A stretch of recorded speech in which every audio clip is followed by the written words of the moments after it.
So, ascetic. So, yung ascetic daw, yun yung yun yung word na kung saan, yun yung mga taong namumuhay ng simple. People who leads a simple life. So, yun, di ba? Motto ni Saint Francis of Assisi yan. Yung ascetic na yan. Well, again, another English vocabulary.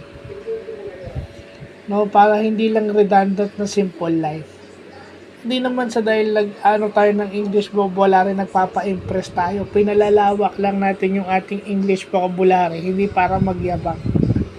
Para lang maiwasan yung redundancy natin. Dahil a good mental exercise is expanding your Filipino and English vocabulary.